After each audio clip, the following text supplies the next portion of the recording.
contact improv is one of the purest practices I find to cultivate cooperative dynamic.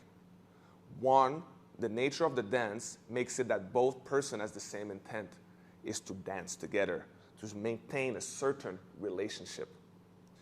Now, what is interesting is that the way, the layers of touch and of engagement that we're going to discuss, both person attempt is to keep the same one, working together to keep the same way of relating. And we'll explore that through contact improv. When it comes to competition, which is the other side of what we'll explore, the two people do not want to maintain a certain relationship.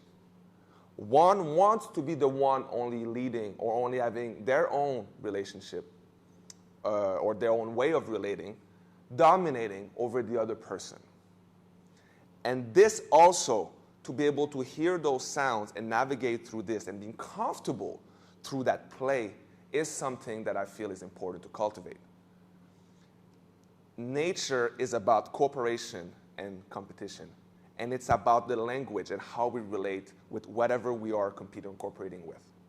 So we need to be proficient in understanding what do I listen to make sense of things, and how do I navigate myself? How do I voice myself in all those situations, yet still listening?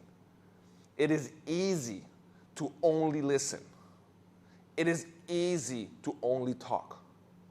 Both of them are, for me, not any of a higher moral value. But the ability to engage and voice yourself as you are receiving information, as you are listening, that to me is something to cultivate and to strive for. And that creates a dynamic that the two people are not one after the other expressing themselves, but they are co-creating something out of their voice or out of their needs. And that to me is the magic of co-creation. And this is what essentially improvisation is. Contact improv is not two people wiggling on their own volition that just happens to be close to each other. It's about cultivating the relationship between the two and see how things evolve, what movement are possible through that play of weight.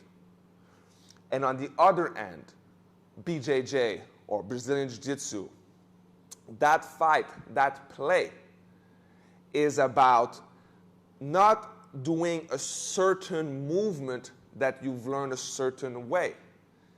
To me, this is a lower level of craft.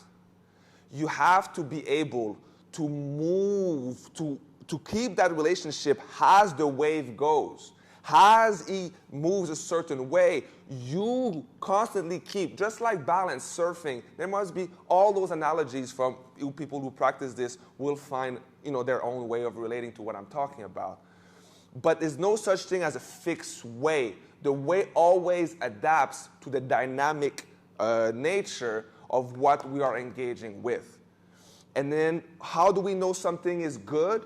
Is because we are able to maintain that feeling of connection that we're going to talk about through this whole process.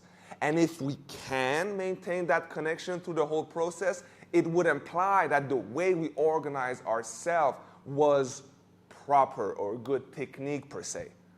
Technique is not something you remember. Technique is something you create as with the individual as you are fighting.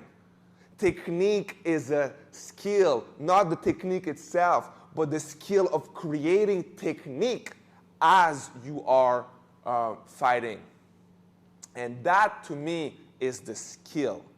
And this is the ability to improvise soundly in a fighting context, in a competitive context, and to improvise, let's just say, I won't say selflessly, because you are there, but improvising in a cooperative context, in the dance, are skills, are essential skills for us, for me, to improvise and being comfortable improvising with whatever I'm engaging with. Because ultimately, I see the way we live life or the way we relate to other things as not providing something that is fixed to everyone else, but something that can move with them and co-creating with whatever we are engaging with.